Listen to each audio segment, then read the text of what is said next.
Meron tayong palasak na kasabihan na masarap daw ang bawal. Tingnan natin.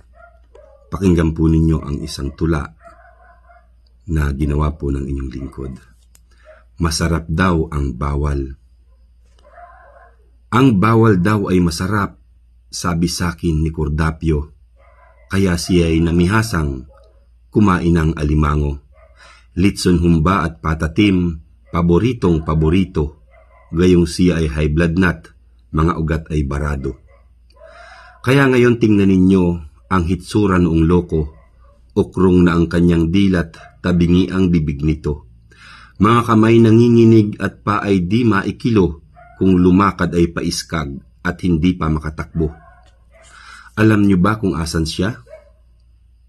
Hindi pa rin nagigising. Inatakit na pabagok ang ulo sa isang pader. Kaya't siya na-hemorrhage hanggang ngayon padalwahin. May benda ang kanyang ulo, may swero at may oxygen. Ang bawal nga ay masarap, ang sang-ayon ni Ismael. Kaya siya ay namihasa na magbisyot at maglasing.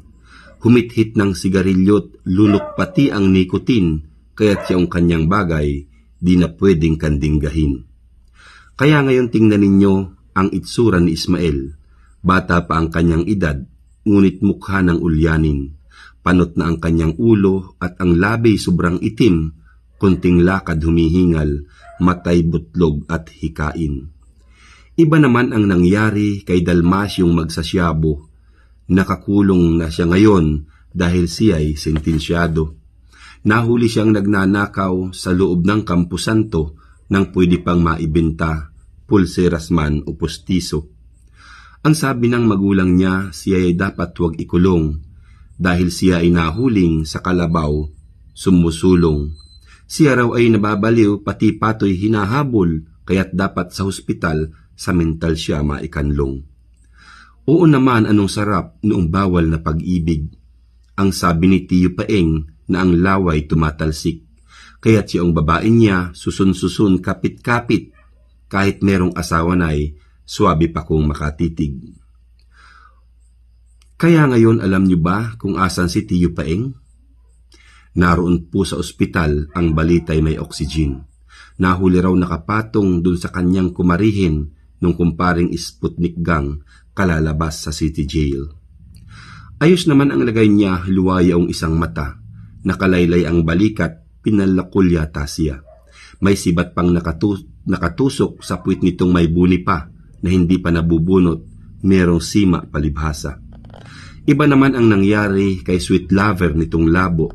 Marami rin siyang sweetheart, marami ring kalaguyo. Kumuya ang asawa niya ay naroon sa malayo, iba't iba ang kapiling, kaya ngayoy mayroong tulo. Kaya minsan isang gabi, nagmumotor silang dalawa. Babae niya't saka siya'y napabangga sa akasya. Lasing-lasing palibhasat, nagtampisaw sa ligaya, at sa bawal na pag-ibig, napaagap ang parusa. Kaya tayo'y dapat bawal tumikim ng mga bawal, kung naistang hindi natin abutin ang kamalasan. Lalo pat kung pag-ibig na yaong ating yuyurakan, isang saglit na ligaya, pagdurusay habang buhay, o di kaya'y kamatayan.